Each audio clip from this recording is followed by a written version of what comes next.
Good morning बेटा। बेटा अब तक हम कर रहे थे मल्टीपल्स क्या थे हमारे? टेबल्स। Multiples means tables. हमने टेबल्स लिखी थी और फिर हमने उससे क्या किया था? एलसीएम निकालना सीखा था। ठीक है, आज हम एक नए वर्ड की बात करते हैं और नया वर्ड क्या है हमारा? फैक्टर्स। फैक्टर्स क्या होते हैं बेटा? पहले तो हमें यही पता होना चाहिए। ऐसा नंबर जो कि दूसरे नंबर को पूरा डिवाइड कर दे तो वो उसका फैक्टर बन जाता है। ठीक है ना? कोई भी नंबर जो दिए हुए नंबर को पूरा डिवाइड कर दे बेटा, यानी कि हमारा रिमाइंडर 0 बचे, उसे क्या बोलते हैं? फैक्टर बोलते हैं। ठीक है बेटा, क्लियर करो। मान लीजिए मेरे पास एक नंबर है 10। ठीक है, हमें 10 के फैक्टर्स निकालने हैं। ठीक है, हम पूछते हैं क्या 10 जो है 10 का फैक्टर 2 है? Is 2 a factor of 10? क्या 2 10 का फैक्टर है?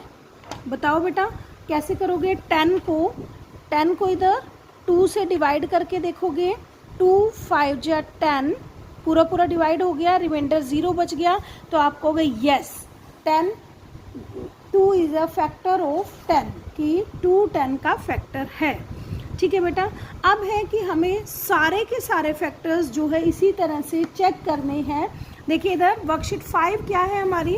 Worksheet 5, answer the following questions. First one is done for you. Is 5 a factor of 36? क्या 5 36 का फैक्टर है? हमने देखो यहाँ पर 36 को 5 से डिवाइड किया, 5 7 जा 35, क्या बच गया? रिमाइंडर 1 रिमाइंडर बच गया। अगर यहाँ पर 0 रिमाइंडर बचता तो आप लिखते yes 5 is a factor of 36। लेकिन अब रिमाइंडर 1 बचा है तो आप लिखोगे no 5 is not a factor of 36। Clear है बेटा? अब देखिए, is 7 a factor of 77? Is 7 a factor of 77? यहाँ क्या करोगे?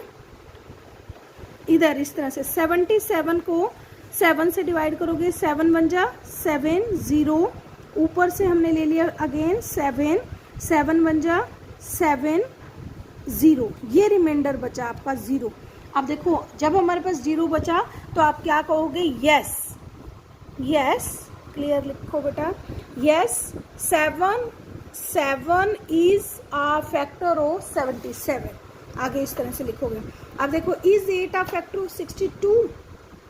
क्या 8 62 का फैक्टर है? 62 को 8 से डिवाइड करो बेटा। अगर 0 बचता है तो आप कहोगे यस, अगर 0 नहीं बचता तो आप कहोगे नो। ठीक है, कर लोगे। और एक बात याद रखनी है बेटा, 1 हर एक नंबर का फैक्टर है। 1 is a factor of all the number.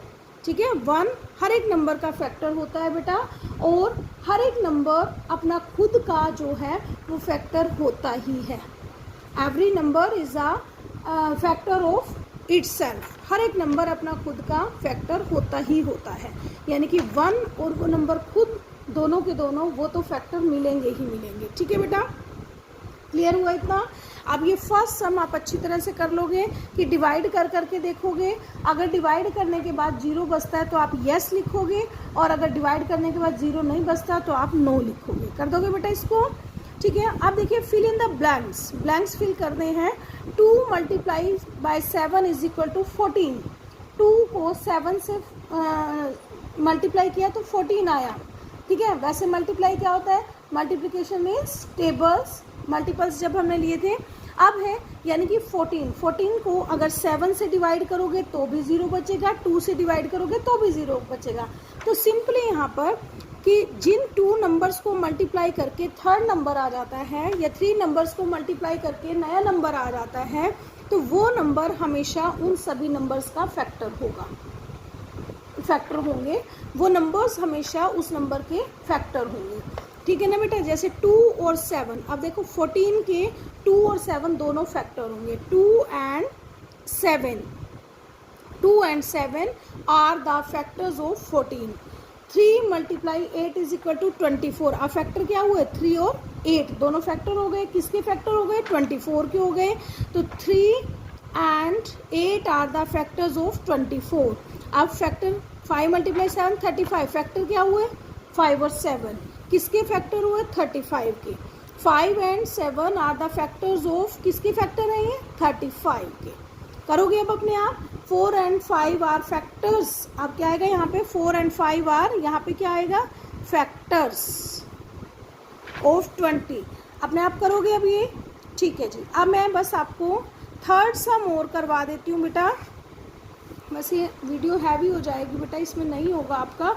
चलो सेकंड सम तक करते हैं पहले हम, ठीक है।